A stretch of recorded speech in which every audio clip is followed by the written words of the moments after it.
Good evening all and welcome. Tonight I have a chilling collection of cryptid stories for you to enjoy. So buckle up, because it's time to get comfortable and let the darkness take control. My dad never believed in the paranormal. No ghosts, no aliens, no Bigfoot, none of it. He was a practical man, raised in the woods of Missouri, and he lived his life rooted in what he could see, hear, and touch. That's why I never forgot the look on his face when he finally told me this story. He didn't speak of it until I was grown, and even then, his hands trembled just recalling it.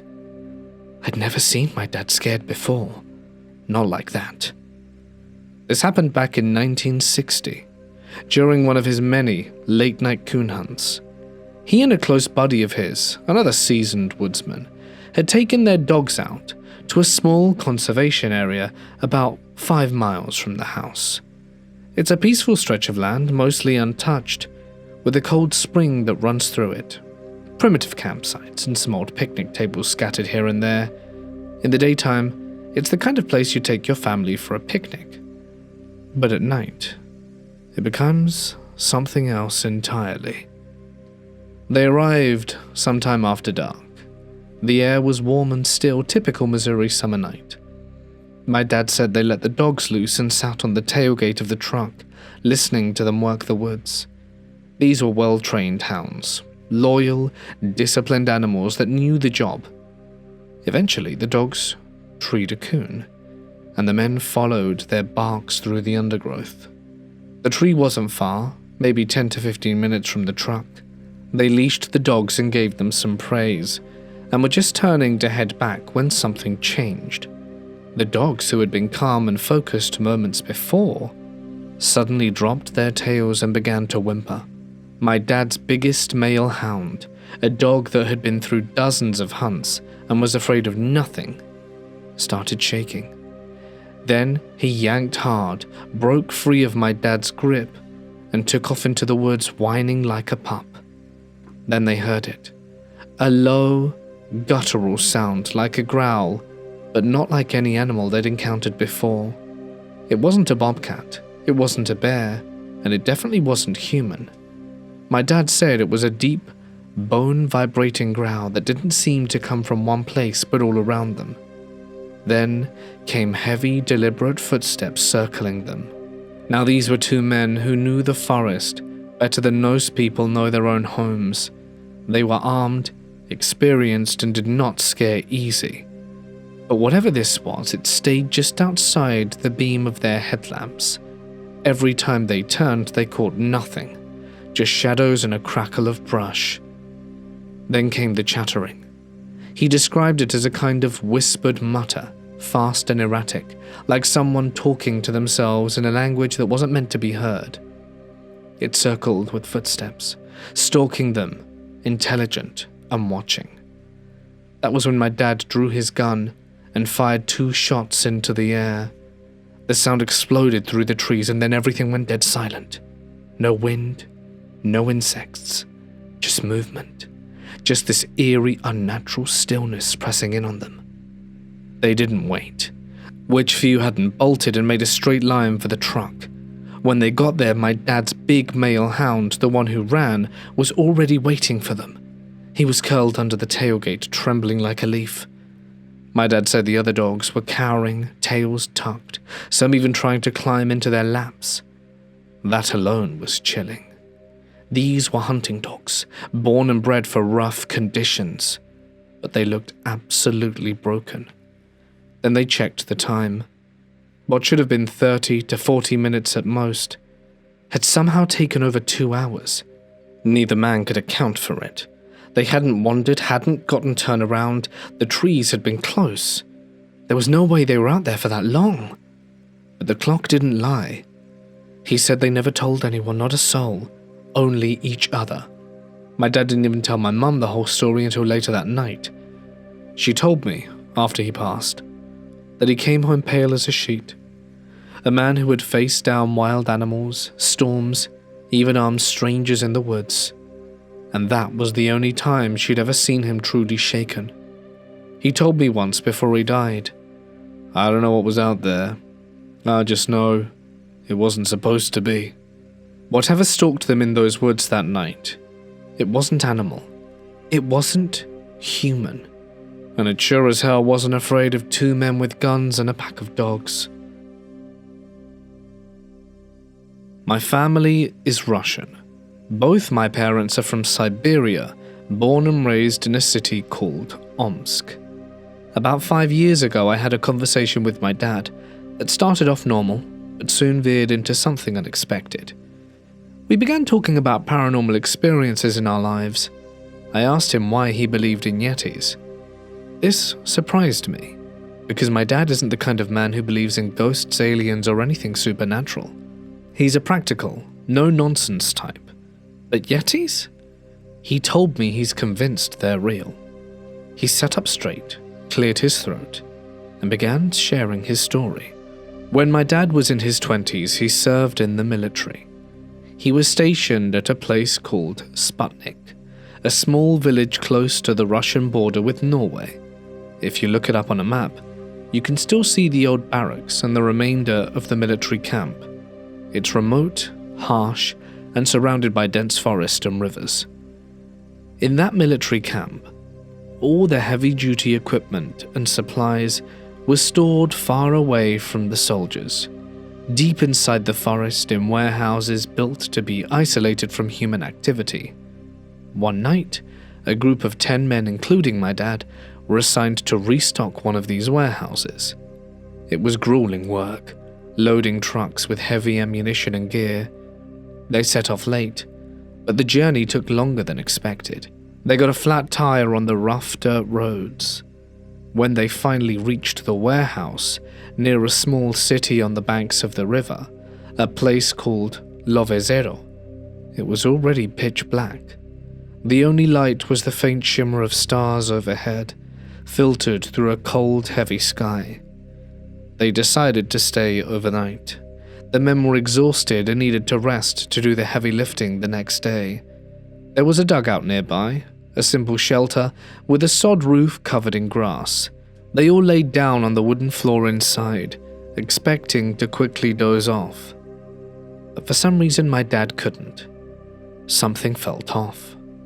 He stayed awake, laying there in the dark listening. When he glanced around, he realized he wasn't the only one lying awake. Every single man had his eyes open, staring at the ceiling or into the darkness.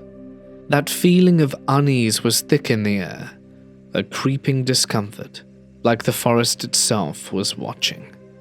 And after a while it turned into a mild but gnawing fear. Then it started. A heavy thumping on the sod roof.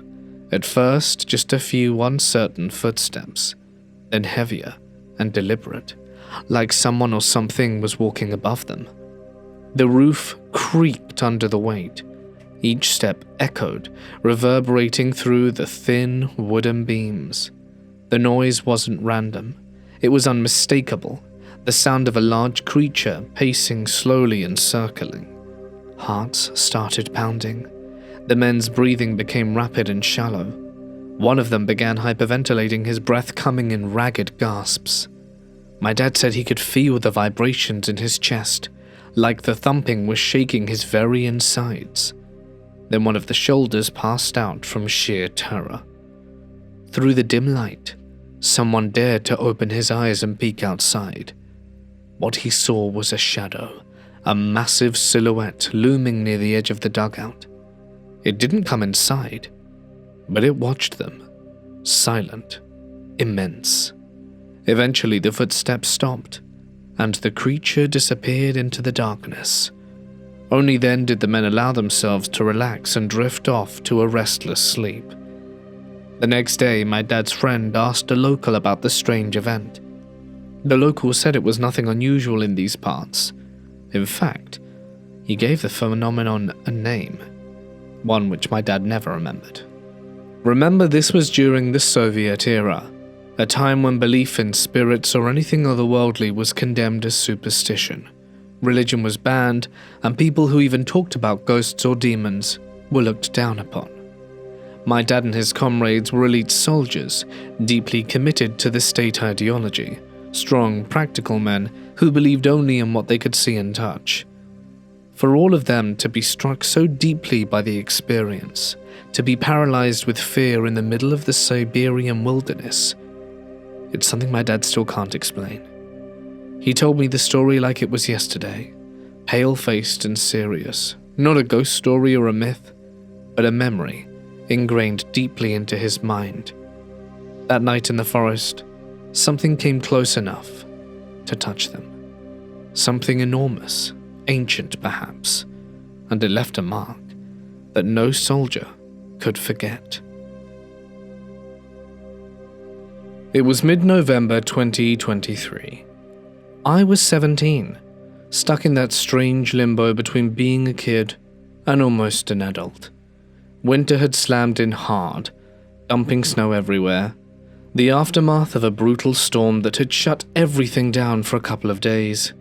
Like most nights back then, we were out with no real plan, just wandering, exploring, doing the dumb kind of late-night adventures only people our age could get away with. There were 7 of us: me, Dylan, Julian, Logan, Josiah, Bobby, for some reason carrying a full-sized axe, and Carlos. We'd already been chased off school property earlier that night, slipping through the fences and ducking into the woods. Eventually we found ourselves on this snowy trail near the ocean. Everything was dead quiet. No cars, no wind, not even the distant hum of life. The snow was perfect, untouched, like a thick white blanket stretched over the world, and only our footsteps marred it. That's when we saw the shed. It sat alone in a clearing, framed by tall, skeletal trees. It looked abandoned, paint peeling like old scabs, windows fogged and cracked, the whole place sagging under the weight of years of neglect. Of course, we had to check it out. Julian and I were the first to step up. I tried the door, stuck, maybe frozen. The air felt heavy, not quite spooky yet, just off somehow. Logan, Dylan, and Josiah caught up while Bobby and Carlos lingered nervously by the trail. Dylan managed to slide open a side window. It was a tight squeeze, but he slipped in first. Logan followed, and Josiah was halfway through it when everything changed, because that's when we saw it. Me and Julian turned back towards the back of the shed, and there it was. Not a dog, not a man, but something caught in between. It had a human-like shape, but was all wrong. Pale, fur matted around its head, long, pointed Doberman ears, and dark eyes that reflected no light. It just stood there at the tree line, silent and unmoving, watching us. Julian froze. His voice cracked, half laughing, half panicked. "Oh, a dog?" But I saw it too. That was no dog. Josiah didn't hesitate. He wriggled backward out the window and bolted. Logan, seeing our faces, didn't even look. He just hurled himself through the window like he was dodging a bomb, screaming, "Dude, that ain't no dog." Then he vanished into the woods. Dylan, stuck halfway through the window, was kicking and flailing like a trapped worm. Instead of trying to get out, he scrambled inside, kicked the shed door open from inside, and sprinted into the night. Me and Julian, we ran too, laughing because that's how we deal with fear. We laughed and screamed like maniacs as we tore through the snow. Julian slipped, face first into the powder, still laughing, until he looked back at the shed. He froze. He shot up and ran faster than I'd ever seen, blowing past me, Bobby, and Carlos. It was like his life depended on it. There was no flashlight, just the eerie glow of the cloudy sky, brownish and thick above the snow. Logan's group gone, lost deeper into the woods. We split up, scrambling to find each other again, breathless, half laughing, half shaking. We finally regrouped at the tunnel under the bridge, which was our usual hideout. Inside it was pitch black. We used dying phone screens and lighters for light. Near the trapdoor entrance, Dylan lit a lighter and Logan snapped, "You moron!" We sprinted for the other side of the tunnel, and once outside, Logan explained lighting a flame in a closed tunnel with trapped gas and only one way out could have blown the whole place up, and we'd have roasted alive. Later, Back at Logan's house, the adrenaline wore off. Julian sat silent and trembling, barely speaking. Logan did the talking for him. Bobby, Carlos, and Josiah hadn't gotten a good look, but me and Dylan swore up and down we saw something, and it wasn't a damn dog. A year later, in the summer of 2024, Julian, Bobby, Carlos, and myself went back. The shed was changed, renovated, bigger, repainted, no more condensation on the windows, no more broken glass. Someone had come to repair it. Whatever had been there that night, whatever watched us, it was gone with the snow. But that night lives rent-free in my head. Not because of what we did, but because of what we saw, that might have even followed us that night. And I still hear Logan's voice echoing across the snow-smothered woods. Dude, that ain't no dog. I don't think I'll ever forget it. This happened 2 summers ago in the Grand Tetons. My boyfriend at the time, now my husband, Harry, was a seasoned outdoorsman with a military background. He was studying ecology and eager to get into backpacking. He thought it was the perfect opportunity for my first real trip into the wilderness, just the 2 of us, 25 miles, completely off-grid. Now this place is spectacular, but not for the faint of heart. They're prime grizzly territory. The only bears I'd ever seen were black bears from the comfort of my car. Those big, grisly country signs posted every few miles didn't exactly ease my nerves. Harry looked like a walking survival catalogue. Machete hanging from his belt, knives on both hips, bear spray clipped at the ready. We were a mile into the hike, struggling up the relentless incline, both of us drenched in sweat and panting under 40-pound packs. You're supposed to make noise to avoid startling bears, but we were too winded to talk. About an hour in, the trail began leveling off. A fast-moving stream ran to our left. That's when I noticed the silence. It dropped on us like a blanket. No birds, no wind, not even a buzzing fly. Just the stream. I caught Harry's eye, and I could tell he noticed it too. In the wild, silence is rarely a good sign. I was a few paces ahead when I crested the hill and froze. 10 feet in front of me, dead center in the trail, sat a massive grizzly. It hadn't seen Harry yet. I was too terrified to speak, so I started flinging one arm wildly behind me, trying to get his attention. When Harry caught sight of the bear, he acted instantly, pulled me behind him and began yelling. Not just yelling, bellowing, military drill sergeant style. His voice thundered from across the trees. The bear stood up, dropped to all 4 legs and began walking straight towards us. And then we heard it. A crack from deep within the woods to our right. A branch snapping, and the grizzly whipped its head towards the noise, hesitated for a split second and bolted towards the stream, like it had just seen the devil itself. A second crack ran out. Closer this time. Harry muttered something about falling branches, but I could hear the tension in his voice. We picked up the pace, fast walking up the trail to put distance between us and whatever had spooked that bear. My skin crawled. I couldn't stop looking over my shoulder, and Harry stops in his tracks. I turned and saw it too.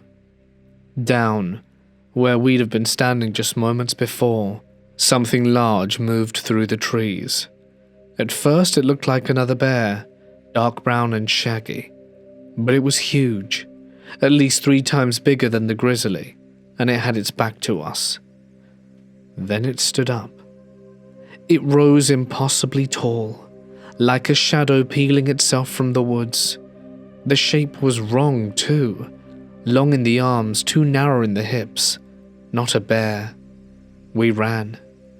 I don't remember making the decision, my body just sort of took over, and I sprinted behind Harry, heart hammering in my chest, breath coming in gasps, heavy footfalls pounding the ground behind us, thudding in sync with our own. We didn't look back. Eventually, the footsteps faded. I was shaking and nearly in tears.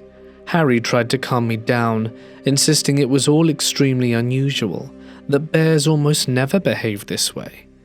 But I could tell he was rattled too.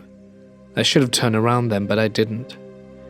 An hour later, we reached a flat clearing and decided to stop for a snack.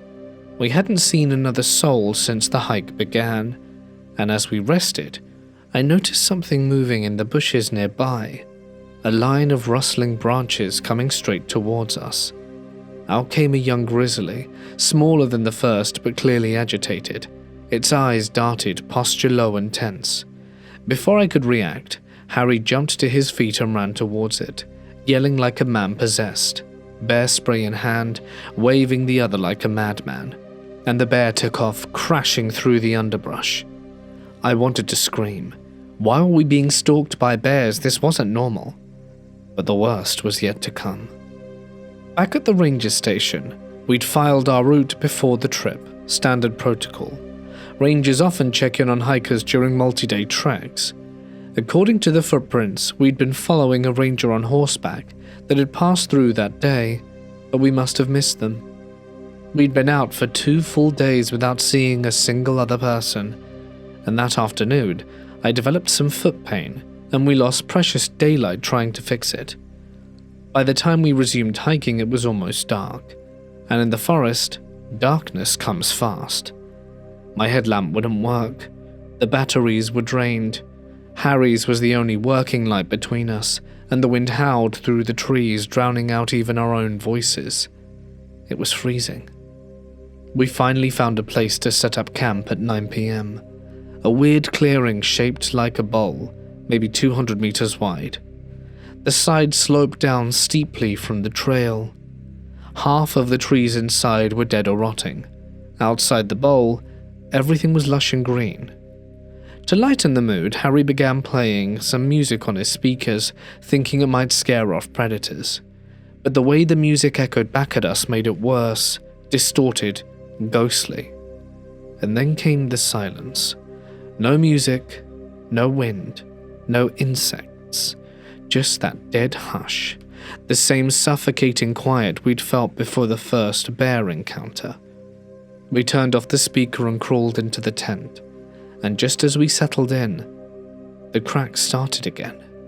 Deep thudding noises beyond the tree line, not echoes, not wind, but a thud. It shook the ground beneath us, and then another thud. Closer, inside the clearing, we both froze.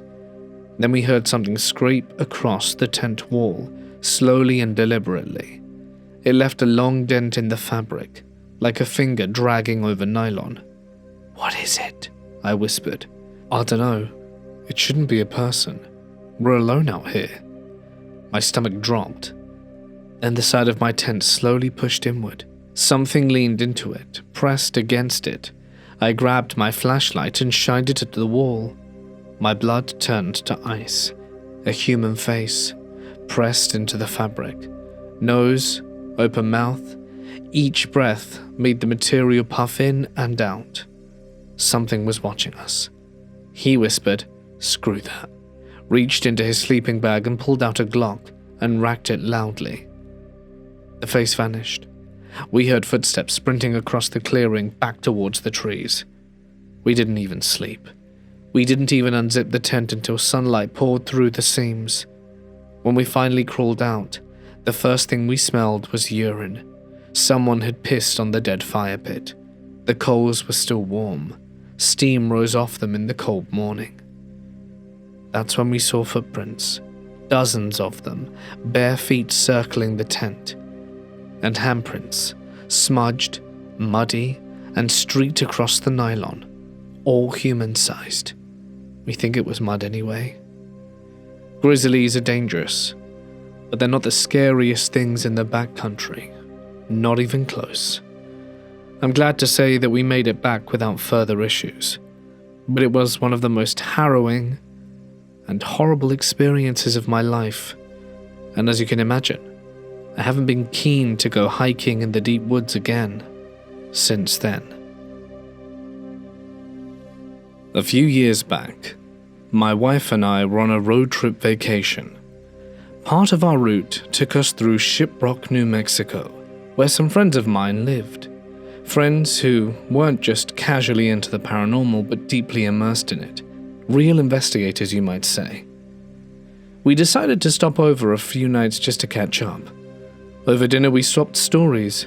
Bigfoots, strange lights, old legends.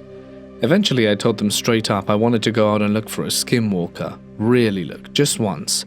I wanted to feel what it would be like to search in the dark for something no one could explain. And they hesitated hard. Most of them are Native American, and when it comes to Skinwalkers, they don't take it lightly. One of them finally agreed, just one, and told me he'd take me out the next evening. The others said they'd join me later in the week for a more standard Bigfoot investigation instead.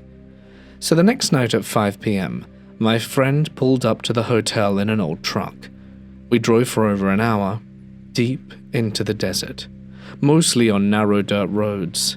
The sun dipped low, and soon we were swallowed by the kind of darkness that is ancient. We stopped at a place known locally for Skinwalker activity. I don't want to say where it was, but locals avoid it. Generations of warnings hang over that place like a fog. He killed the engine and we just sat there in the truck listening. At first it was just the typical night sounds, wind, the dry rattle of insects, crickets chirping, loud and aimless. He told me about recent sightings, people hearing voices that mimicked loved ones, animals with human eyes, shapes that moved like they shouldn't. An hour passed, then he said something that stopped me cold. Get out the truck. What? I asked, thinking he was joking, but he wasn't. He wanted me to step out, walk a few feet in front of the truck and just listen. Said he'd flip the lights on if anything happened, like I was bait. Now I had a weapon on me, but I knew the stories. Bullets wouldn't stop them unless they're blessed and dusted with a special kind of white ash, which mine weren't. Still, curiosity overruled caution, and I told myself I'd be fine. So I opened the door and stepped out. But the second I touched the handle, something changed.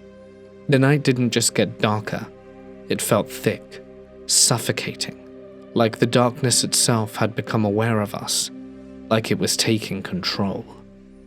The temperature dropped so fast I got goosebumps, and all the sounds of nature, the crickets and other critters, were gone. Everything had been alive in the desert a minute ago, and now it was silent. And just as I was swinging the door open, foot hovering inches from the dirt, we heard a whistle right next to us. It wasn't coming from outside the truck. It wasn't even at the window. It sounded like it came from inside the cab. I froze, my blood went cold. I spun around, ready to catch my friend pulling some kind of joke. But when I looked at him, he wasn't moving. He'd gone pale, like all the blood had drained out of his face, his mouth slightly open, staring straight ahead. The whistle came again. Something was out there, or in there with us. I started yelling his name, trying to snap him out of it, shaking his arm, and he blinked, twitched like he was waking from a trance, and sprang into action. He turned the engine on, slammed the headlights on, and we both jumped out with flashlights drawn, sweeping the area. Nothing. Not a sound, not a track, not a whisper of what had been there.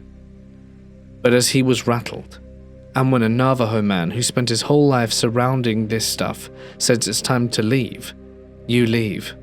So we did, and without another word.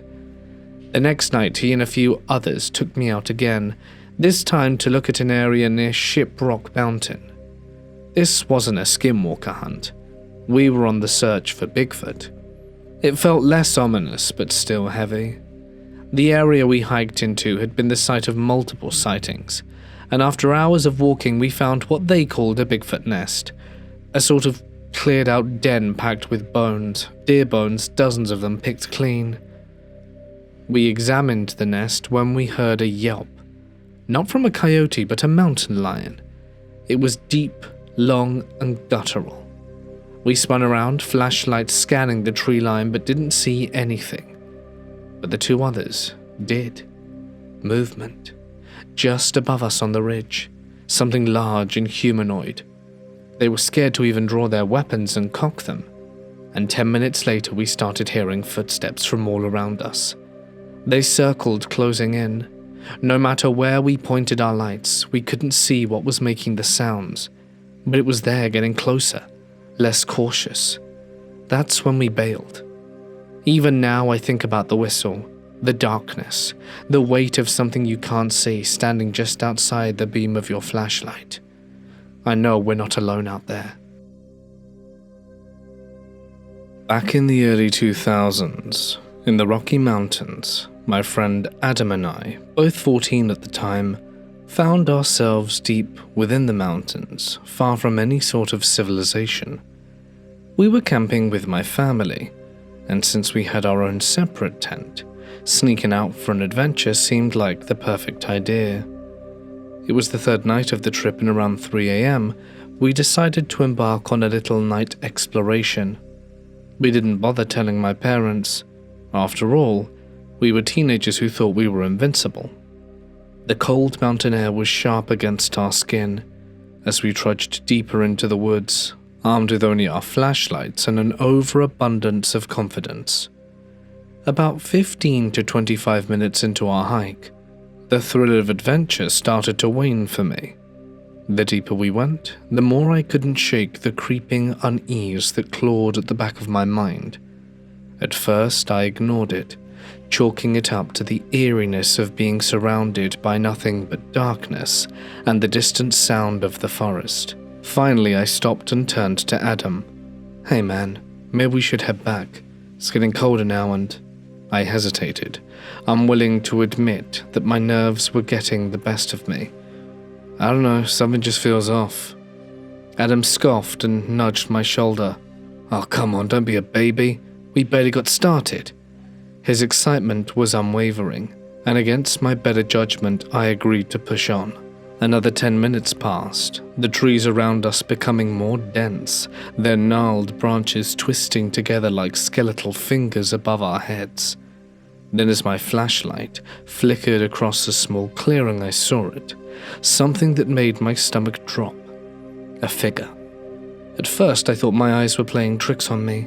It was a tall, dark shape standing at the edge of the clearing, just barely visible between the trees. My breath hitched as I focused the beam of my flashlight on it, trying to make sense of what I was seeing. It had impossibly long, thin legs, a distorted body, and most disturbingly, no arms. The way it stood there motionless, yet undeniably aware of us, sent ice-cold terror surging through my veins. "Adam," I whispered harshly, grabbing his arm. "Do you see that?" He followed my gaze, and for a brief moment neither of us moved. Then, as if acknowledging our presence, the thing shifted. Not a step, not a lunge, just the slightest, most unnatural movement. That was all it took. Pure instinct took over, and I bolted, my heart pounding so violently I thought it might burst. Adam was right behind me, our panicked footsteps crashing through the underbrush. I didn't care about the branches slicing my legs or the rocks that threatened to send me sprawling. I just ran faster than I ever had in my life. By the time we reached camp, my lungs burned, my legs were a mess of scratches and blood, and my hands were shaking so badly I could barely undo the tent zipper. We didn't even try to return to our tent.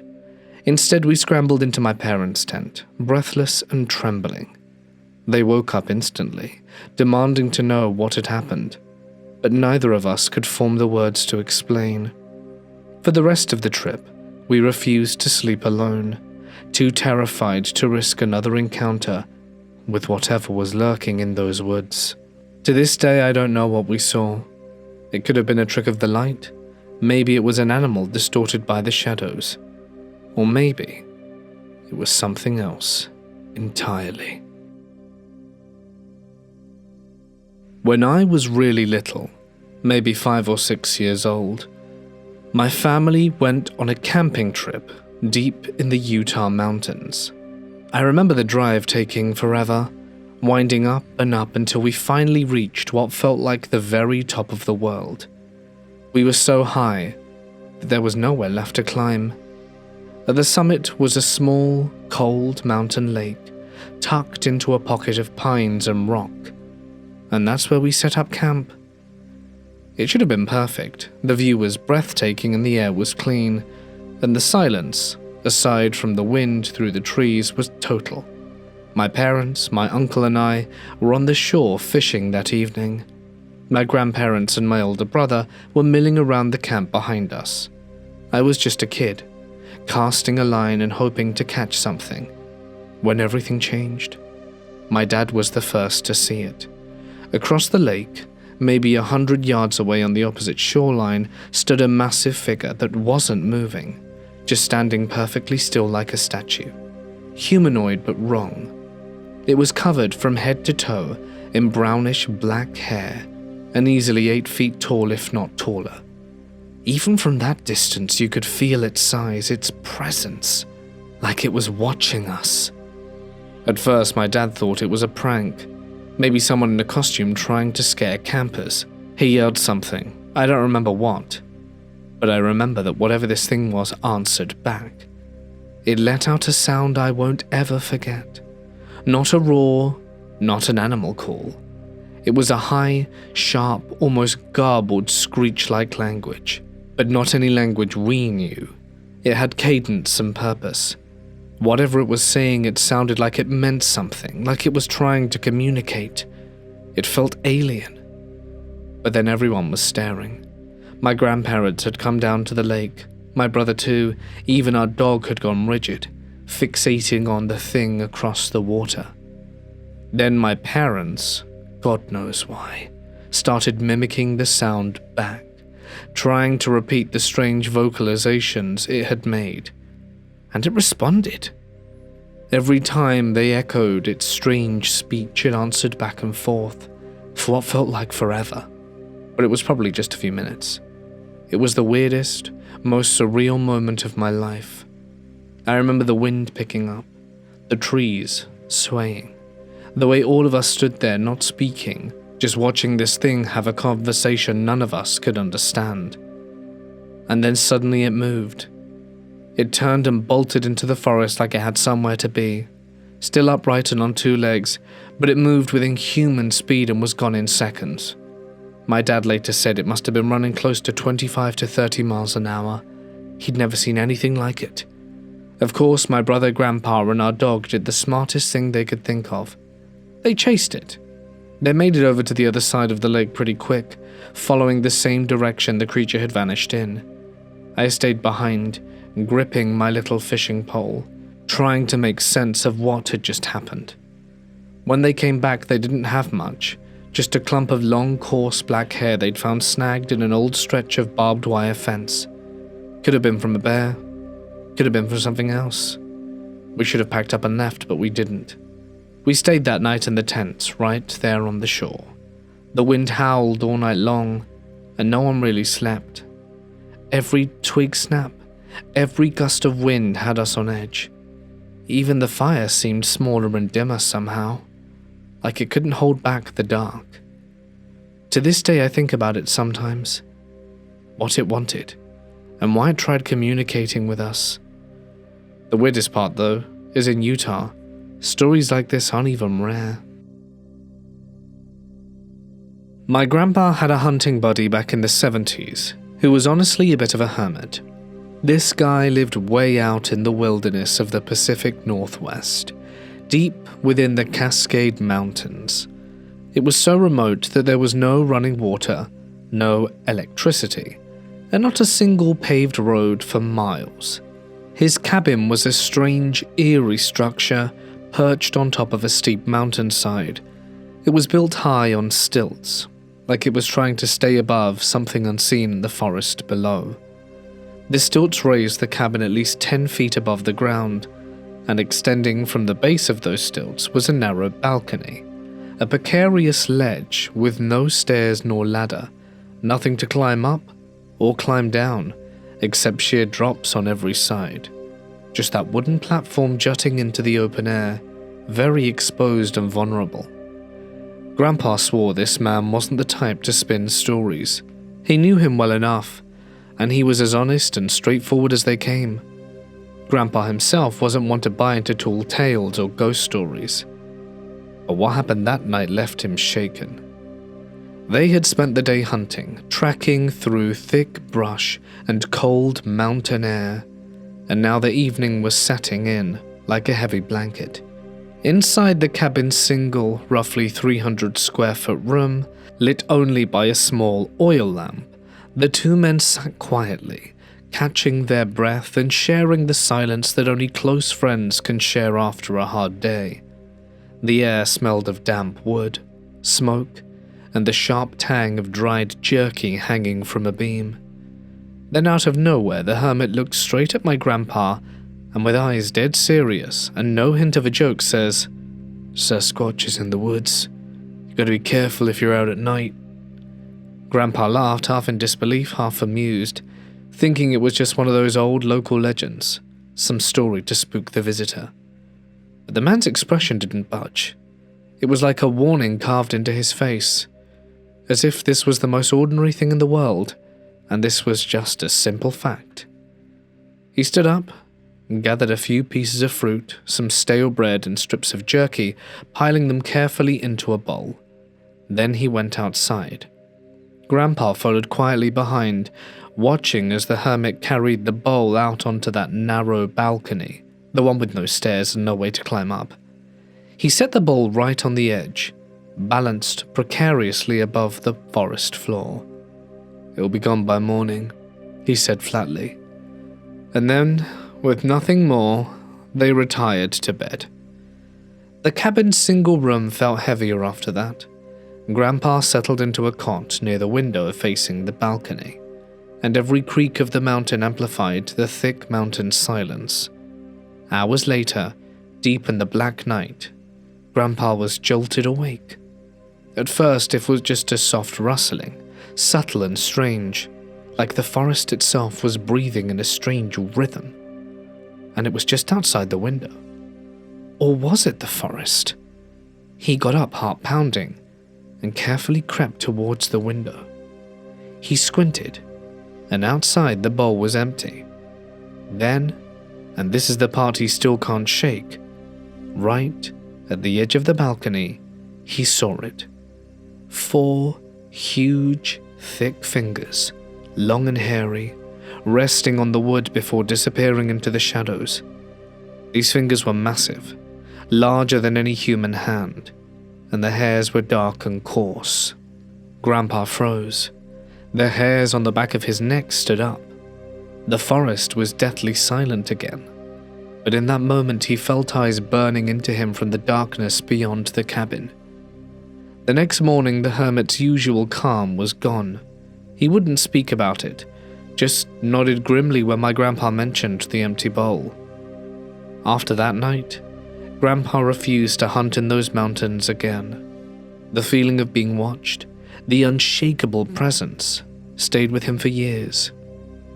That night, my grandpa met something he never wanted to see again, lurking just out of sight, but almost close enough to touch.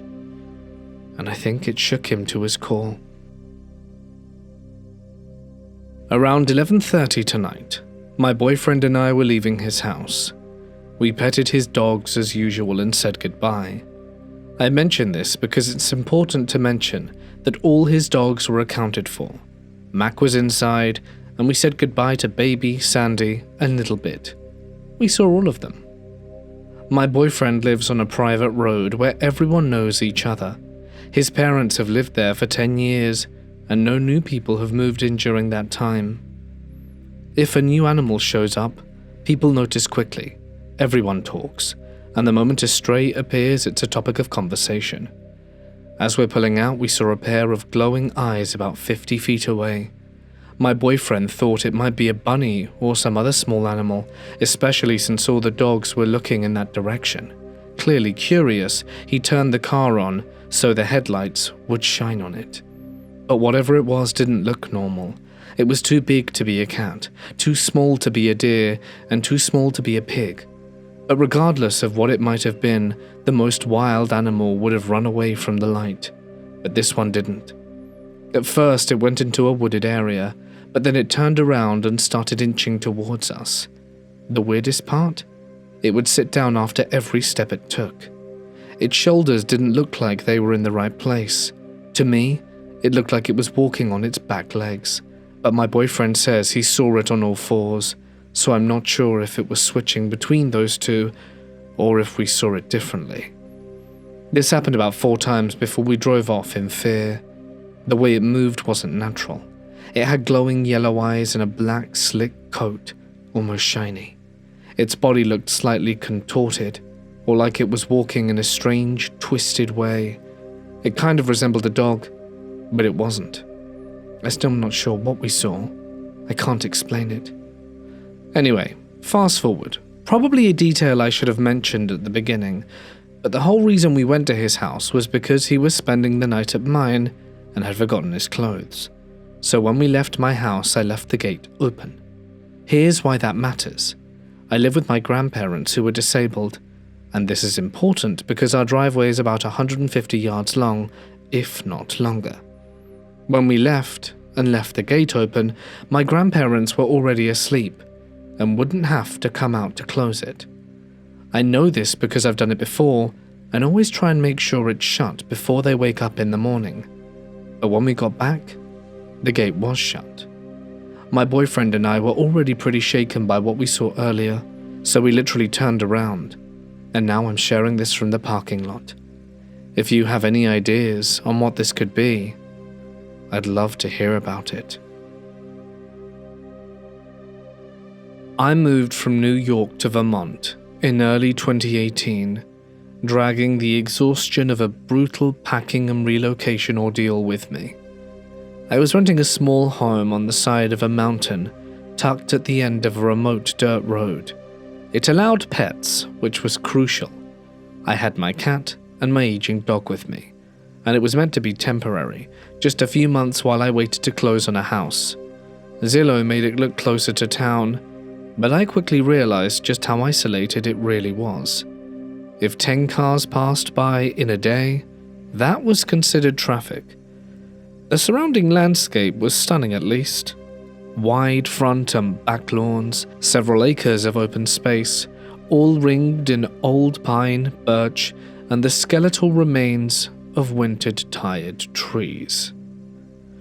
A frozen pond lay out front, a hulking apple tree in the back, still clinging a few shriveled apples even in March, and everything was buried under 4 feet of snow. Rock walls bordered the forest edges. My dog, already pushing 17, could barely walk. He was the kind of dog that you're lucky to have once in your life. I was warned not to let him off leash due to some alpacas a quarter of a mile down the hill that apparently had a vendetta against dogs. Not that my guy was fast-moving enough to provoke anything. The house was 1 story, modest, with automatic motion sensor lights that blinked on whenever anything passed in the driveway, which circled behind the house. There was a long, open, garage-style outbuilding about 30 feet from the kitchen, filled with old garden tools and storage bins. No doors, just a yawning black opening that felt less like a shed and more like a maw. Off the kitchen, there was a screened-in porch that overlooked the frozen pond, and I didn't realize how important that porch would be. The second night, things changed. It was around 8 p.m., and the snow had fallen fresh and heavy. I grabbed the dog's leash and stepped out wearing nothing but sneakers and a nightgown and a thin jacket. A foolish New Yorker move. I figured I'd be 5 minutes to let him do his business. I walked him along the plow portion of the driveway and turned to head back inside. But the door wouldn't budge. I'd locked myself out, as it was the type of knob that automatically locks behind you. The worst kind. My heart sank. No phone, no flashlight, no neighbors in sight, and my car, parked beside the back door, was locked too. I stood there shivering, trying not to panic. My only hope was the garage. I remembered seeing a crowbar in there earlier. If I could break a window and climb through, maybe I could avoid freezing to death outside like a jackass in pajamas. I tied my dog's leash to my car mirror and jogged over to the open outbuildings, snow soaking my sneakers. I found the crowbar easily. It was cold and heavy in my hand. I took a breath, turned away from the kitchen window, and swung hard over my shoulder. The metal hit glass and bounced off with a deafening metallic clang. Sparks flew. No crack, no shatter. Just the shock of unbroken safety glass and the eerie silence afterwards. What kind of rental had bulletproof windows? I tried another window with the same result. Panic tightened its grip. My fingers were going numb. My dog, out of sight around the corner, started barking frantically. Long, echoing barks that bounced off the surrounding forest. Then, the looming slope behind the house. I yelled at him to quiet down, but he only barked louder. Then suddenly silence, too cold and scared to question it. I kept moving. I remembered the screened porch. If I could get to it, maybe the interior kitchen door would still be unlocked. But to get there, I had to dig through a 15-foot-long path of untouched snow. I found a shovel in the garage and began carving a trench, breath heaving, legs burning from the cold. Every now and then I shouted for the dog, but still no sound. I told myself he was fine. He was old, probably just lying down. When I finally cleared the path to the porch, I nearly wept with relief to find the door unlocked. I squeezed through, waded to the kitchen, also unlocked. Thank God. And I rushed inside. The first thing I did was grab the house keys from the counter, then sprinted back to the car. But my dog was gone. The leash hung limp, cleanly torn, and my stomach dropped. I started calling for him, then circled to the back of the house, heart pounding. And there he was, wading back towards me through the snow, old as ever, tail wagging like nothing had happened. I knelt down and hugged him, my face buried in his fur. I examined the leash. It was one of those retractable ones, rated for over 100-pound dogs, but it was torn clean through. How did he even manage that? By the time I crawled into bed that night, my nerves were fried. I vowed to never leave the house again without keys.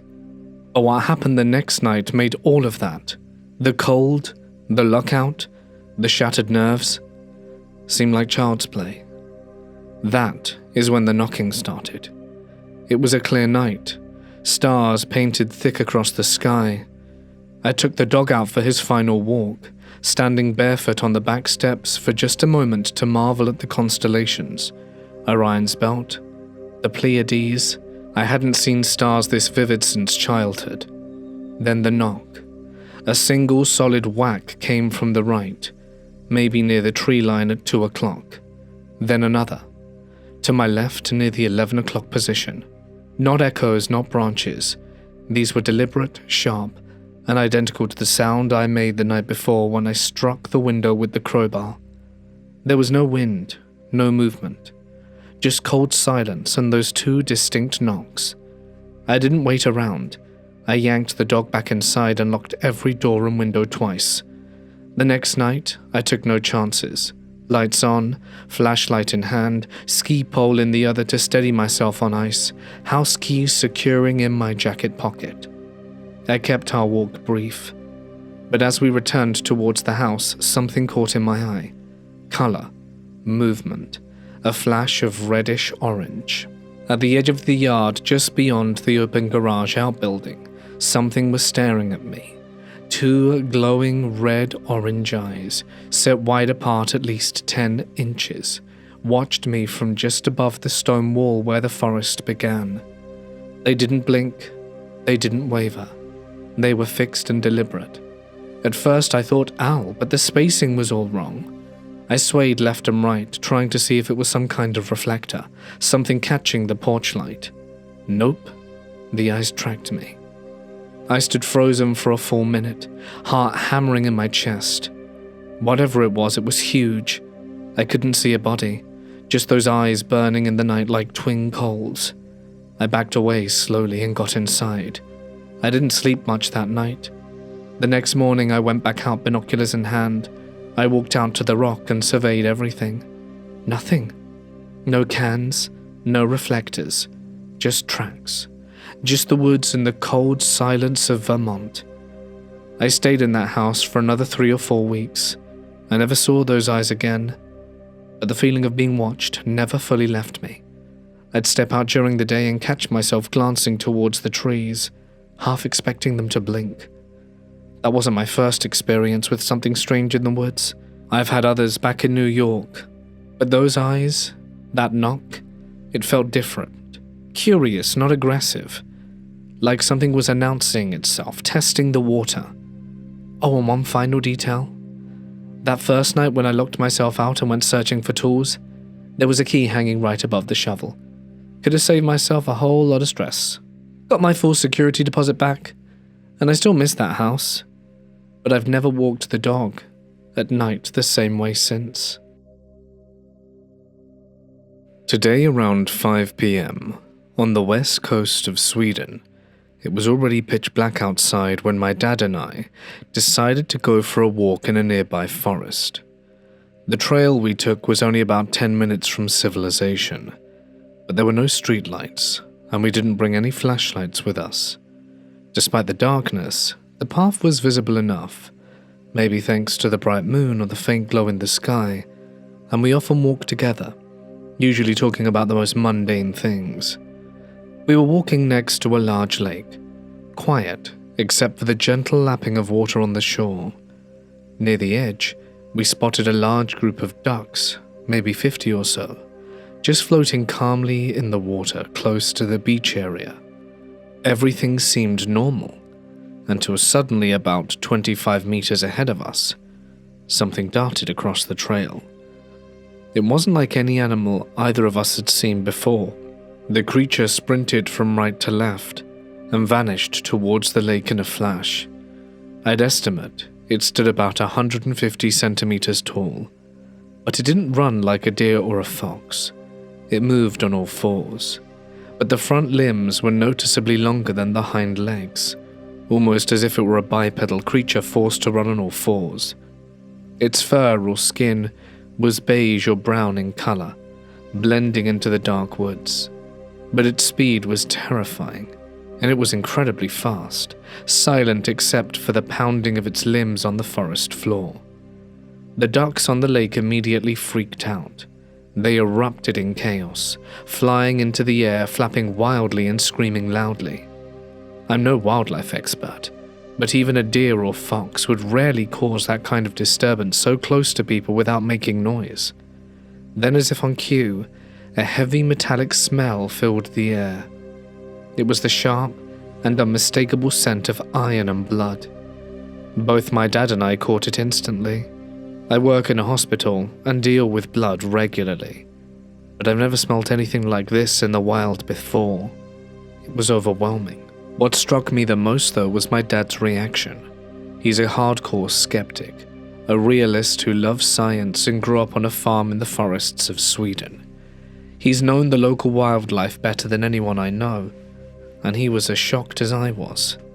He said he'd never seen anything with that size or shape or speed. The closest guess was maybe a deer, but deer don't have legs with different lengths like that, nor do they usually come so close to people or move so fast and quietly. The creature's body seemed heavily built in the front, with much longer arms than legs. A gait I couldn't easily place either, and after it disappeared into the darkness near the lake, we stood there speechless. Could it be a goat man? Because the heavy iron smell reminded me of the folklore legends I've read about goat man. Many stories mention that same smell, but what it was exactly, I have no clue. About a decade ago, my buddy went camping in the wilds of northern Ontario with another guy. Everything started off great. They caught a bunch of fish and fried some up for dinner, hanging the rest in the trees to keep it fresh overnight. As the sun dipped below the horizon, they settled in by the fire, enjoying the peaceful evenings. But then strange things started to happen. From the dark bush, they heard the usual nighttime noises, leaves rustling, twigs snapping, probably just a squirrel or maybe a raccoon. But then came something odd, strange and unsettling. Laughing sounds. At first, they brushed it off, but my buddy, glancing out of the corner of his eye, saw something small. He described it as a little Spider-Man, almost like a tiny, wiry figure skittering through the underbrush. His camping partner saw it too, a little human-like figure. He said it was hunched, like a cartoon dwarf. Spooked, they both bolted a few meters away from camp. When they returned, everything was eerie still, but the fish they had hung up in the trees were gone. In just a few minutes, all of it had vanished. On the surface, it doesn't sound too strange. Maybe a raccoon or a porcupine had snatched it all away. The mind plays tricks, and my buddy, a scientist by trade, is not one to get easily swept away by extraordinary explanations. But then the story took a curious turn. I was deep in the Ontario archives years later, researching for a dissertation, when I stumbled across an interview with an early 20th century explorer called Ernest Obelholzer. He recounted stories from his indigenous guide, Otuk Gawomawan, better known as Billy McGee. The man who traveled with him around Lake Superior spoke of legends among the Anishinaabe people called Mochifesu or Mamagrasi. These were said to be little people who not only played pranks on unsuspecting travelers, but were also known for their eerie and unsettling laugh. It was a strange connection to what my buddy had experienced. Could it be that the legends he heard were not just stories, but something older that still lives in those northern forests? My girlfriend and I had been wandering along the edge of a secluded cove near Cape Elizabeth, Maine, taking in the ocean air and the way the lighthouse beam cuts through the fog. The tide was low, revealing slick rocks and long ribbons of seaweed that swayed in the gentle surf. We stopped at an old wooden observation deck that jutted out over the rocky beach. From there, the moonlight shimmered off the water, turning the ocean into liquid silver. And that's when we saw it. At first, I thought it was just a pile of seaweed or maybe some driftwood. But then it moved.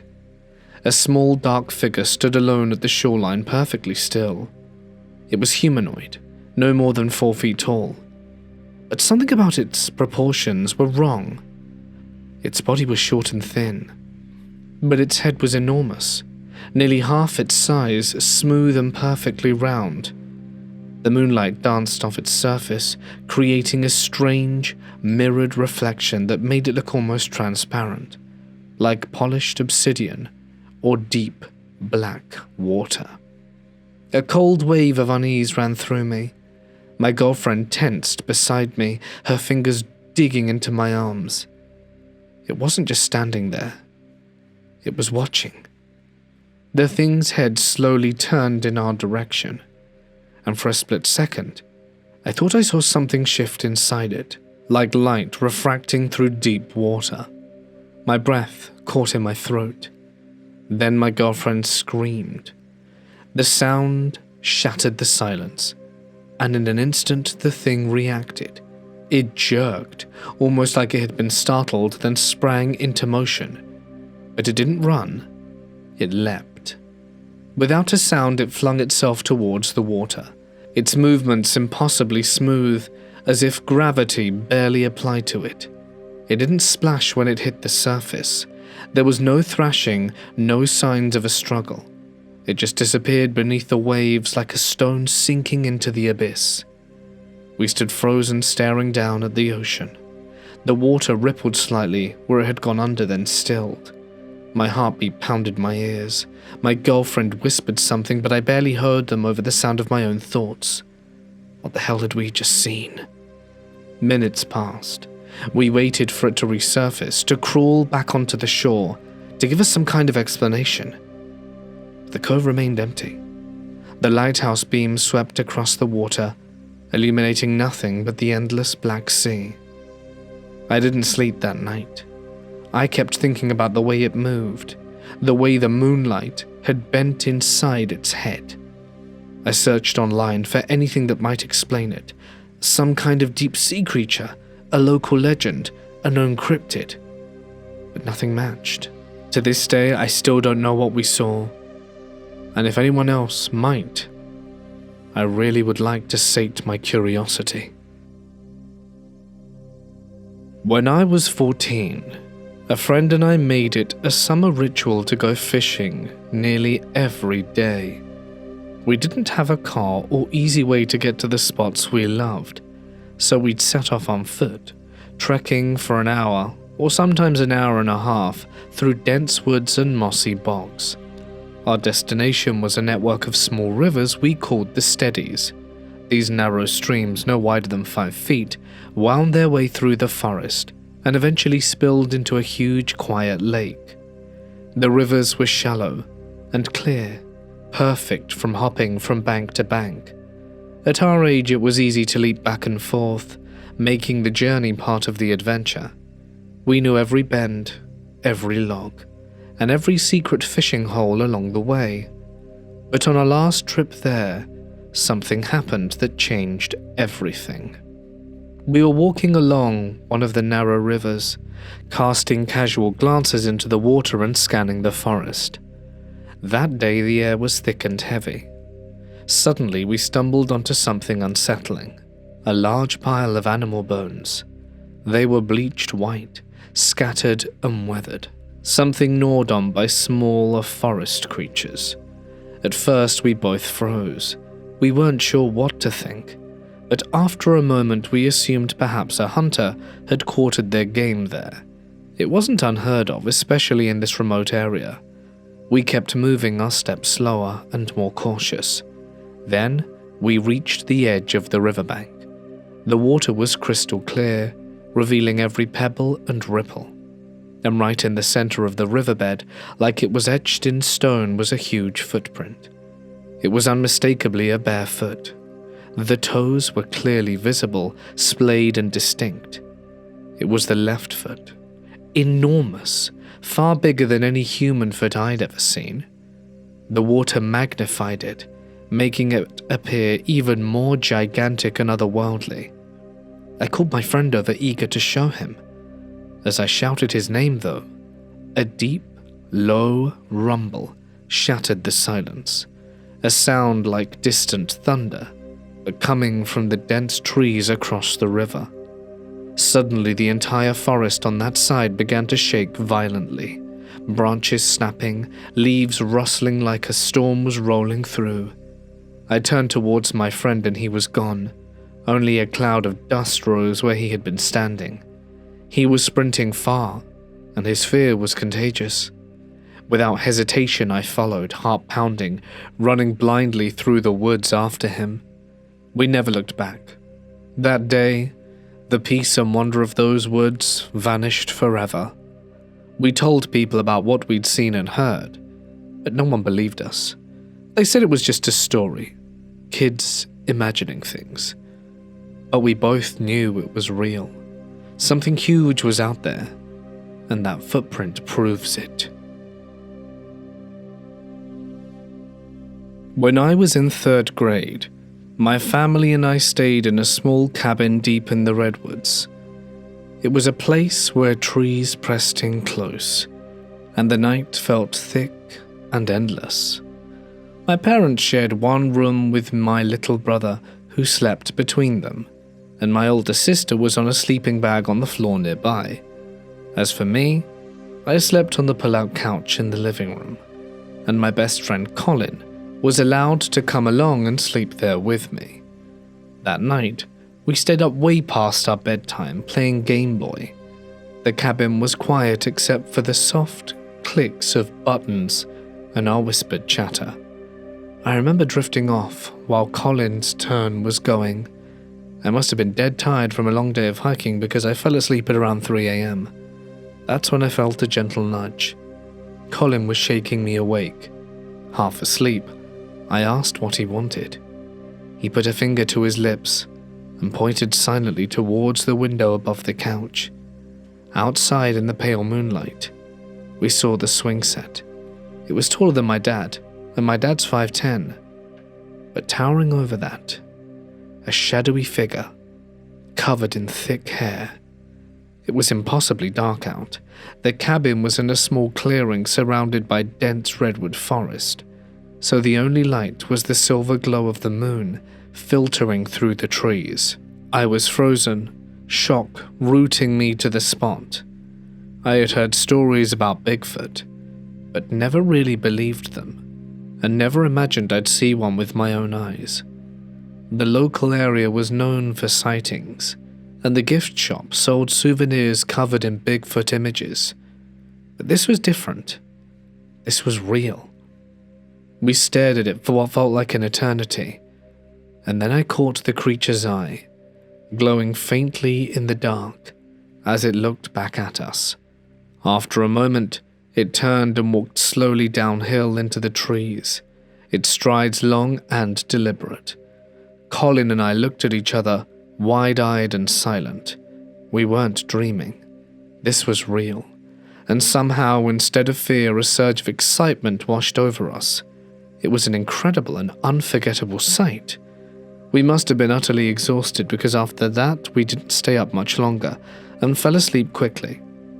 The next morning we told my parents what we'd seen. They dismissed us and said it was a nice story, something two kids might dream up after a long day outdoors.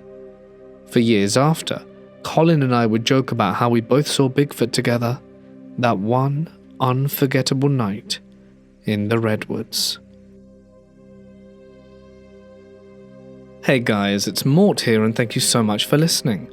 I hope you enjoyed tonight's stories. If of course you have, you can let me know down below. And I would like to extend a huge thank you to my extra special members and patrons whose names can be seen on screen, who for a tiny amount of money every month get some cool perks. And if you'd like to find out more, follow the link in the description to find out more. That is it from me. I hope you have enjoyed the very first week of the June content bonanza. I'm going to see you tomorrow for a big fat compilation, which I very much hope is to your liking. And then on Monday, we're going to start off strong by returning to the haunted woods. Hopefully, see you there. Stay awesome, and I'll see you in the next one. Good night.